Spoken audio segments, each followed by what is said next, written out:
अब तक हमने देखा था कि तोजी अंदर आकर रिको के सिर पे गोली मार देता है ताकि उसका मास्टर टेंजिन से मर्ज ना हो सके, और वो गोतो को यह भी बताता है कि गोंजो को वो ऑलरेडी मार चुका है। अब गेतो काफी गुस्सा हो जाता है और अपने सबसे पावरफुल कर्स रेमो ड्रैगन को बाहर निकालता है, जो कि तोजी पर हमला कर देता है। लेकिन फिर भी तोजी गोतो पर शूट करता है, लेकिन ये तो एक कर्स के सामने लाकर बच जाता है। फिर गोतो अंदर जाके देखता है कि उसका ड्रैगन तोजी का कुछ भी नहीं बिगाड़ पाया था। अब तोजी एक्सप्लेन करता है कि बैरियर्स के होते हुए वह अंदर कैसे घुस गया। जुजुत्सु हाई के बैरियर बस उसे छुपाने का काम करते हैं, तो अगर किसी को पहले से ही डोर्स की लोकेशन पता हो तो उसे बैरियर पार करने में कोई दिक्कत नहीं होती। साल के समय ज्यादातर सोर्सर्स बस बिजी रहते हैं और जुजुत्सु हाई के लोग फ्लाइट्स के झुंड से निपटने में बिजी हैं, और क्योंकि तोजो के अंदर बिल्कुल कर्ज एनर्जी नहीं है तो वो एक गायब इंसान के जैसा है जो आराम से यहाँ आ सकता है। लेकिन अगर वो अपने साथ कोई कर्स यू लेकर आता है तो जरूर फर्क पड़ता है, क्योंकि उसमें कर्स एनर्जी होती है। इसलिए वो अपने साथ एक ऐसा कर्स स्पिरिट को लाया जिससे मुंह के अंदर वो अपनी हथियार रख सकता है, और फिर उस कर्स को छुपाने के लिए तोजी ने उसे छोटा कर लिया और उससे निकल गया, जिससे कि वो भी तेजी के साथ गायब हो सके। और इस तरह से तोजी चुपके से अंदर आ गया था, और आते ही उसने गोंजो पर अटैक कर दिया। वह सीधा रिको पर भी अटैक कर सकता था, लेकिन गोंजो को जिंदा छोड़ने का रिस्क वो नहीं ले सकता था। अब गेतो को समझ गया था कि तोजी हेवली रिएक्टिवनेस के साथ पैदा हुआ था, और अपनी इन्फॉर्मेशन देने से तोजी और भी ज़्यादा ताकतवर हो जाता है, ठीक उसी तरह जिस तरह टेक्निक बताने से सोर्सर्स होता है। लेकिन यह तो जानता था कि वे यहाँ टाइम के अंदर तक कैसे आ गया है, जिस पर तोजी बताता है कि इंसान अपने पीछे कई सुराग छोड़ता है, जैसे पैरों के निशान या सिर की स्मेल। हेवनली पैक्ट्स के कारण तोजी के बाकी 5 सेंस काफी स्ट्रांग हैं, तो वो आसानी से इनका पीछा कर यहाँ आ गया।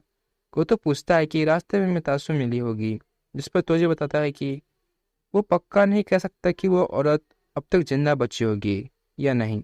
अब गोतो का ड्रैगन फिर से तेजी से अटैक करता है। साथ ही गोतो कुछ छोटे कर्स को मशीन गन की तरह भी तोजे पर फायर करता रहता है। फिर वह एक जॉइंट कर्स को भी समन कर लेता है। तोजी रेनबो ड्रैगन को चीर देता है, जो देखते ही गोतो को यकीन नहीं होता, क्योंकि ड्रैगन की स्किन तो उसके सभी कर्स से ज्यादा मजबूत थी। वही तोजी गेतो को कर्स मैनिपुलेशन टेक्निक से ज्यादा इम्प्रेस नहीं होता। पर अचानक ही एक दूसरे स्पिरिट तोजी को अपने इनर डोमेन के अंदर फंसा लेते हैं। ये डोमेन तब तक रहेगा जब तक तोजी उस स्पिरिट को जवाब नहीं देता। स्पिरिट पूछती है कि वह सुंदर है कि नहीं, जिस पर तोजो कहता है कि वह उसके टाइप की नहीं है, जिससे स्पिरिट का डोमेन गायब हो जाता है। लेकिन फिर तोजो देखता है कि उसके आसपास कई सारे ब्लेड्स थे जो कि उसे काटने वाले थे, लेकिन तोजो अपने इन्वर्टेड स्पीयर के उन सभी ब्लेड्स को तोड़ देता है। अब गोतो उसके पास आकर उसे कर्स को एब्जॉर्ब करने की कोशिश करता है, क्योंकि अगर गोतो ने इसे कर्स को एब्जॉर्ब कर लिया तो तोजी के पास लड़ने के लिए कोई हथियार ही नहीं होगा। गोतो को लग रहा था कि यह कर्स ज़्यादा स्ट्रांग नहीं है, तो वो उसकी मर्जी के बिना इसे एब्जॉर्ब कर लेगा। लेकिन यह कर्स गोतो को रिजेक्ट कर देता है, और फिर तोजो एक दूसरी तलवार निकालकर उसे गोतो के सीने को काट देता है। फिर दोनों टॉम के नीचे जाकर गिरते हैं। यह तो बहुत घायल हो जाता है। तोजी कहता है कि अगर वो एक सीखी गामी यूजर होता तो तोजो उसे आराम से मार देता, लेकिन उसकी टेक्निक कर्ट्स मैनिपुलेशन है, तो पता नहीं गोतो को मारने से उसके अंदर के सारे स्पिरिट्स का क्या होगा। अगर वो सब बाहर आ गए तो तोजी फालतू की परेशानी मोल नहीं लेना चाहता था। यह तो पर अपने पेरेंट्स की ब्लेसिंग होगी जो वो आज जिंदा बच गया, लेकिन इतने सारे ब्लेसिंग्स और पावर के बाद भी उसके जैसे मन की से हार गए जो कर्स टेक्निक भी यूज न कर सकता था। तभी ब्लेसिंग से तोजी को याद आता है कि मैं घूमी उसके बेटे का नाम है। तोजी में घूमी खुशी गिरो का फादर है। खैर, दूसरी तरफ हम गोजो के हाथ को हिलाता हुआ देखते हैं, यानी कि गोजो अभी भी जिंदा है। इसके बाद तोजी स्टार प्लाज्मा वेसल यानी इरिको की लाश को स्टार रिजर्सल ग्रुप के हेडक्वार्टर में ले जाता है, जहां पर इनका प्रेसिडेंट रिको की लाश देखकर खुश होता है और कहता है कि इस काम का तोजी को एक्स्ट्रा पेमेंट मिलेगा। वो आगे बताता है कि मास्टर टेंजिन ने नारा पीरियड में जुजुत्सु सोर्सर्स की स्थापना की थी और जापानीज बुद्धिज्म को फैलाया था, लेकिन जुजुत्सु सोर्सर्स और रिलीजियस लोगों के आसपास में कभी बनी नहीं, जिससे टाइम वेजल लियोसन का जन्म हुआ, जिनमें कोई भी कर्स यूजर्स नहीं है, और वो बिल्कुल भी नहीं चाहते थे कि उनके गॉड मास्टर टेंजेन जिनका मर्ज किसी अपवित्र इंसान से हो, इसलिए उन्होंने तोची को हायर किया था ताकि वह रिको को मार दे।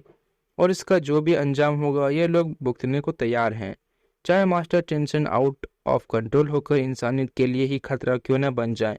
इतना कहकर प्रेसिडेंट रिको की लाश को उठाता है और यहाँ से चला जाता है। तोची को लगता है कि ये आदमी पागल है। फिर ये दोनों वहां से बाहर निकल आते हैं। हमें यह पता चलता है कि तोची ने ही मितासो का किडनैप किया था और कोंग ने उसने कहा था कि इससे कहीं दूर ले जाकर मार देना। लेकिन ये कोंग का आइडिया था कि वो मितासो को रेस्क्यू होने देंगे, जिससे गोंजो और गेतो टेंशन फ्री हो जाएंगे। और आखिर में सब कुछ इनके हिसाब से ही हुआ। तो जाके पूछता है कि वो लोग मितासो को ओकिनावा कैसे ले गए, क्योंकि पब्लिक ट्रांसपोर्ट में तो उन्हें खतरा होता। जिस पर कोंग बताता है कि उनके प्रेसिडेंट के पास एक प्राइवेट प्लेन है और उसी में से वो मितासो को ओकिनावा में ले गए थे। अब तोची कोंग से कहता है कि चलो खाना खाने की महंगी सी जगह चलते हैं। जिस पर कोंग बोलता है कि तुम दूसरों पर कभी खर्च नहीं करते, और वैसे भी कोंग ने सोच रखा है कि वह अब तोजी से या तो अगले काम के लिए मिलेगा या तो सीधा नर्क में। इतने कहकर कोंग चला जाता है। अब तोजी भी यहाँ से जाने लगता है, लेकिन रास्ते में ही उसे गोंजो खड़ा मिलता है। उसे जिंदा देखकर काफी हैरान हो जाता है। गोंजो एक्सप्लेन करता है कि जैसे ही तोजी ने उसकी गर्दन पर वार किया था, वैसे ही गोतो ने अपना सारा फोकस रिवर्स कर्स टेक्निक पर लगा दिया था, जिससे कि वो खुद को ठीक करके हील हो जाएगा। लेकिन यह पहली बार था जब गोंजो रिवर्स कर्स टेक्निक को यूज कर पा रहा था। तोजो ने सिर्फ एक गलती कर दी थी। अगर उसने गोजो को सिर धड़ से अलग कर दिया होता तो गोजो आज जिंदा नहीं होता। साथ ही रिवर्स टेक्निक और लिमिटलेस टेक्निक यूज करने से गोंजो का दिमाग थोड़ा चल सा गया और वो बड़बड़ करता ही रहता है कि कैसे मौत की कगार पर होने से उसने रिवर्स कर्स टेक्निक यूज करना सीख लिया और उसने कर्स्ट एनर्जी को पूरी तरह से संभाल लिया। अब तोजी गुस्से में फिर से इन्वर्ट स्पीयर निकालता है और कहता है कि लड़ाई तो अब शुरू हुई है। वह सीधा गोंजो पर अटैक करने लगता है। गोंजो आराम से उसके अटैक को डॉस कर देता है और तोजो के पीछे आ जाता है। साथ ही वह हवा में भी उड़ रहा था। अब गोंजो रिवर्स कर्स एनर्जी के लिए लिमिटलेस टेक्निक में फ्लो करता है, जिससे वह कर्स टेक्निक रेड भी यूज करना सीख जाता है। टेक्निक रेड के अटैक से तोजो काफी दूर जाकर गिरता है। वही गोजो मुस्कुराते हुए हवा में तैर रहा था और तोजी बोलता है कि ये तो एक मॉन्स्टर है। अब टेक्निक रेड से तोजी एक भी हड्डी नहीं टूटती है। तोजी को पता था कि गोंजो के पास अब 3 तरह की टेक्निक हैं। पहले इन्फिनिटी शील्ड, दूसरी टेक्निक ब्लू और अब तीसरी टेक्निक रेड। और तोजी आराम से इन तीनों को हैंडल कर सकता है। अब तो जी इन्वर्टेड स्पीयर को एक चेन से कनेक्ट कर लेता है ताकि वो गोंजो पर हवा में भी हमला कर सके। गोंजो की आंखें देख तोची को थोड़ा डर लगता है, क्योंकि फिर भी वो खुद को शांत करके गोंजो को मारने के लिए रेडी हो जाता है और वह गोंजो पर स्पीयर से ढेर सारे अटैक करता है। लेकिन गोंजो सारे अटैक से आराम से बच जाता है। गोंजो रिको से माफी मांगता है क्योंकि उसके मन में बदलने की भावना नहीं है। उसे बस अच्छा फील हो रहा था। धरती से लेकर स्वर्ग तक सिर्फ वही सबसे महान है। गोंजो कहता है कि टेक्निक्स की इंफॉर्मेशन लीक होने कोई बड़ी बात नहीं है। तो जो जेन इन क्लेन की इसलिए लिमिटलेस टेक्निक के बारे में इतना कुछ पता है, लेकिन एक ऐसी टेक्निक है जिसके बारे में गोंजो क्लेन से भी कुछ लोग ही जानते हैं। यह एक होलो टेक्निक है जो कि रेड और ब्लू को आपस में मिला देती है। इससे एक पर्पल टेक्निक बनती है जो कि अपने रास्ते में आने वाली हर चीज को सफाई कर देती है। गोजो अपनी पर्पल टेक्निक से अटैक करता है, जिससे तोजी के शरीर का आधा हिस्सा कट जाता है। तोजी की हार हो चुकी थी। तोजी को अपनी गलती का एहसास होता है कि उसे गोंजो से नहीं लड़ना चाहिए था। उसे कहकर यहाँ से भाग जाना चाहिए था कि वह फ्री में कोई काम नहीं करता, लेकिन उसके सामने दुनिया का सबसे बड़ा सोर्सेस खड़ा था और तोजो उसे हराना चाहता था ताकि वो अपनी जेनिम फैमिली को बता सके कि वह कितना काबिल है, जिन्होंने उसे जेनिम क्लेन से बेदखल कर दिया था। अगर उसने घमंड को साइड में रखा होता तो आज वो हारता नहीं। अब गोंजो तोजी से उसके आखिरी शब्द पूछता है, जिस पर तोजी को मेगुमी की याद आती है और वो खोजो को बताता है कि उसके बेटे मेगुमी को 2-3 सालों में जेनिम क्लेन को भेज दिया जाएगा, तो तुम इसके इन्फॉर्मेशन के साथ जो चाहे कर लो। और इसके बाद तोजी की मौत हो जाती है। इधर गोतो भी भागते हुए टाइम वेजल हेडक्वार्टर्स में आ रहा था। उसी रास्ते में तोजी का वो कर्स मिलता है जो कि घायल पड़ा हुआ था। फिर ये तो जब अंदर जाता है देखता है कि गोंजो ने रिको की लाश को उठाया हुआ था। आसपास ग्रुप के लोग खड़े थे जो कि रिको की डेथ पर ताली बजा रहे थे।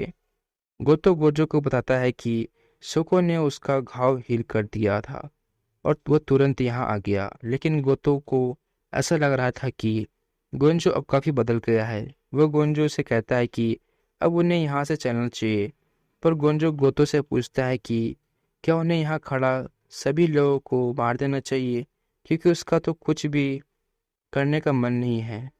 वो तो मना करते हुए कहता है कि इसका कोई मतलब नहीं होगा, क्योंकि ये लोग तो बस गुलाम हैं और इन्हें कंट्रोल करने वाला पहले ही भाग गए, और जो कांड उन्होंने किए हैं उससे ये टाइम वेजल ग्रुप जल्द ही बंद कर दिया जाएगा। गुंजो कहता है कि हर चीज़ का मतलब हो ऐसा जरूरी नहीं। इतना कहकर गुंजो यहाँ से निकल जाता है। वो तो उसे कहता है कि मतलब होना जरूरी है, खासकर एक चूचक सोचस के लिए। तो ये कहानी यहीं पे समाप्त होती है।